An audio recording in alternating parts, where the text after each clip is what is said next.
ሰላም የሃሚንግ ስፖርት ተከታታዮች እንዴት ናችሁ? ለተሰኞ ላይ እንገኛለን። የዓለም ዋንጫ የ32 ቡድኖች የጥሎ ማለፍ ጨዋታዎች በዛሬው ዕለት በሚደረጉ መርሃ ግብሮች የሚቀጥሉ ይሆናል። ምሽት 2 ሰዓት ላይ ብራዚልና ጃፓን የሚያደርጉት ጨዋታ ከሚጠበቁት ጨዋታዎች መካከል አንዱ ነው። በቅድሚያ ይህንን እንመለከታለን። በትናንትናው ዕለት ደግሞ ካናዳ ደቡብ አፍሪካን በማሸነፍ 16 ሀገራት የሚሳተፉበትን የጥሎ ማለፍ ውድድር የተቀላቀለች የመጀመሪያ ሀገር ሆናለች። ጨዋታው እስከ መደበኛው 90 ደቂቃ ያለምንም ግብ 0-0 ቀጥሎ የነበረ ቢሆንም ስቴቨን ዩስታኪዮ በጭማሪ ደቂቃ 92ኛው ደቂቃ ላይ ለካናዳ ባስቆጠረ ጎል ካናዳ ደቡብ አፍሪካን 1-0 አሸንፋለች። ውጤቱን ተከትሎ ካናዳ ደቡብ አፍሪካን ከውድድሩ በማሰናበት 16ቱን መቀላቀሏን አረጋግጣለች። ጀርመን ከፓራጓይ፣ ኔዘርላንድ ከሞሮኮ የሚያደርጉትም ጨዋታ በዛሬው ዕለት ከሚከናወኑ መርሃ ግብሮች መካከል ናቸው። የእነዚህንም ጨዋታዎች እንመለከታለን። የብራዚልና የጃፓንን ጨዋታ ስናስቀድም ብራዚል ሴላሳዎቹ በሚባል ቅጽል ስማቸው እናውቃቸዋለን። ለ6ኛ ጊዜ የዓለም ቻምፒዮን ለመሆን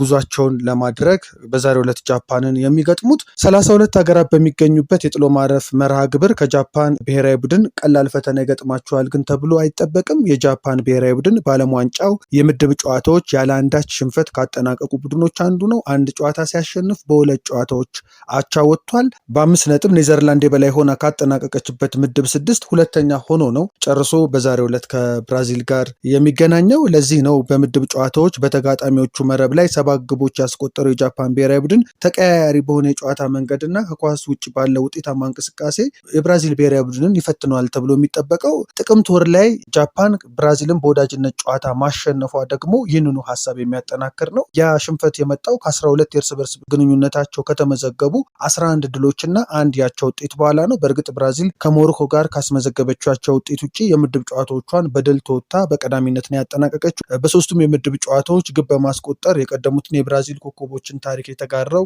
ቪኒሲየስ ጁኒየር ከብራዚል ብሔራዊ ቡድን በኩል የሚጠበቅ ተጫዋች ነው። ካለፉት 6 የዓለም ዋንጫ የጥሎ ማለፍ ጨዋታዎች በ4ቱ መሰናበታቸው ለብራዚሎች መልካም ትዝታ አይደለም። ይህንንም ለማሻሻል ነው እንግዲህ ዛሬ ጃፓንን ማሸነፍ የሚጠበቅባቸው። በዓለም ዋንጫው ብራዚል ለሩብ ምዕተ ዓመት የተጓዘችባቸው ዋንጫ አልባ መንገዶችን ለመቅረፍና የተሻለ የዓለም ዋንጫ ጉዞ ለማድረግ ዛሬ ጃፓንን ማሸነፍ ከተጫዋቾቹም ከአሰልጣኝ ካርሎ አንቸሎቲም የሚጠበቅ ነው። ሁለቱም ብሔራዊ ቡድኖች በምድብ ማጣሪያው በተጋጣሚያቸው መረብ ላይ በተመሳሳይ 7 ጎሎችን አስቆጥረዋልና የተመጣጠነ ፉክክር በዛሬው ዕለትም ሊያደርጉ እንደሚችሉ ይገመታል። 8ኛ የዓለም ዋንጫ ተሳትፏን እያደረገች የምትገኘው ጃፓን በቀደመው የውድድሩ ይዘት ከ16 ጥሎ ማለፍ የተሻገረ ታሪክ የሌላት ቢሆንም 48 ሀገራትን በሚያሳትፈው አዲሱ ይዘት አንድ እርምጃ ለመራመድ መንገዷን ዛሬ ትጀምራለች። ሂውስተን በሚገኘው ኤንአርጂ ስታዲየም ምሽት 2 ሰዓት ላይ በሚደረገው ጨዋታ ከጃፓን የምድብ ጨዋታዎች መንገድና ከብራዚል ታሪካዊ ጨዋታ መገለጫ አንጻር ጠንካራ ፉክክር እንደሚደረግበት በዚህ ጨዋታ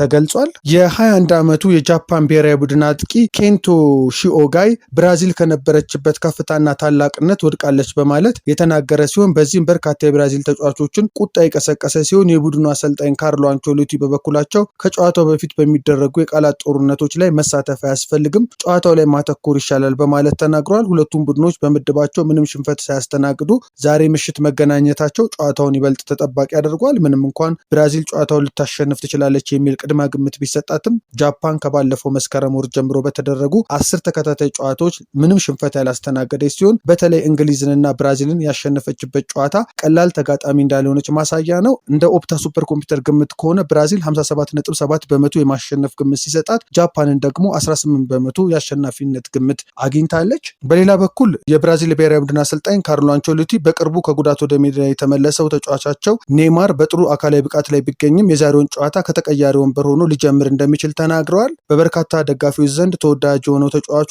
ከስኮትላንድ ጋር በተደረገው የመጨረሻ ጨዋታ ላይ ተቀይሮ ወደ ሜዳ በመግባት ከ3 ዓመት በኋላ ወደ ጨዋታ ተመልሶ ነበር። ዛሬ ምሽት ብራዚል 16 ውስጥ ለመቀላቀል ከጃፓን ጋር በምታደርገው ወሳኝ ጨዋታ ላይ ጨዋታውን በድጋሚ ከተቀያየረ ወንበር ሊጀምር እንደሚችል አሰልጣኙ ፍንጭ ሰጥቷል። በዛሬው ዕለት ከሚደረጉ መርሃ ግብሮች መካከል አንደኛው የሚጠበቀው ሌሊት 10 ሰዓት ላይ በኔዘርላንድ እና በሞሮኮ መካከል የሚደረገው ጨዋታ ነው። ኔዘርላንድ በምድብ ጨዋታዎቿ ባሳየችው ወጥ የሆነ ብቃት ጥሎ ማለፉን መቀላቀል የቻለች ሲሆን ብርቱካናማዎቹ በዓለም ዋንጫ ታሪካቸው 3 ጊዜ ለፍጻሜ ደርሰው ዋንጫውን ማሳካት አልቻሉም። ይህም በ1974 በ1978 እና እንደዚሁም ደግሞ በ2010 ነበረ 3 ጊዜ ለፍጻሜ ደርሰው ዋንጫ ዋንጫውን ያጡት ዛሬ ሞሮኮን በመርታት የዋንጫ ጉዟቸውን ለማስቀጠል ይጫወታሉ። ኔዘርላንድ በምድብ ጨዋታዎቿ ካሳየችው የመከላከልና የማጥቃት ጥምረት አንጻር ለዛሬው ጨዋታ ከፍተኛ ግምት ተሰጥቷታል። በአንጻሩ ሞሮኮ በ2022 የኳታር ዓለም ዋንጫ ግማሽ ፍጻሜ በመድረስ የመጀመሪያው አፍሪካዊት ሀገር መሆኗን እናስታውሳለን። በዛ ጉዞ እንደ ስፔንና ፖርቹጋል ያሉ ሀገራትን በጥሎ ማለፉ ማሰናበት የቻለች ሲሆን ይህም ቡድኑ ለትልልቅ እና ለወሳኝ ጨዋታዎች ያለው ስነ ልቦናዊ ዝግጅት የላቀ መሆኑን ያሳያል። የአትላስ አናብስት በዛሬው ጨዋታም በሜዳ ላይ የመከላከልና ፈጣን የመልሶ ማጥቃት ስልታቸውን በመጠቀም ኔዘርላንድን ለመፈተን ጨዋታቸውን ያከናውናሉ። በተለይ በፊት መስመር ላይ የሚያገኟቸውን አጋጣሚዎች በትክክል የሚጨርሱ ከሆነ ለኔዘርላንድ ብሔራዊ ቡድን ፈታኝ ነው የሚሆኑት። የዛሬው ጨዋታ አሸናፊ በቀጥታ የ16ቱን ዙር የሚቀላቀል ሲሆን ተሸናፊው ደግሞ ከውድድሩ በይፋ የሚሰናበት ይሆናል። ምሽት 5 ሰዓት ተኩል በጀርመንና በፓራጓይ መካከል የሚደረገውም ጨዋታ በዛሬው ዕለት ከሚጠበቁ ጨዋታዎች መካከል አንዱ ነው። የእነዚህን የጨዋታ ውጤቶች ወደ እናንተ በሃሚንግ ስፖርት የምናደርስ ይሆናል። ሃሚንግ ስፖርትን ሰብስክራይብ በማድረግ ተከታተሉ፣ ሼርን በማድረግ ለሌሎች አጋሩ። ከዓለም ዋንጫ ጨዋታዎች ጋር መልካም ጊዜ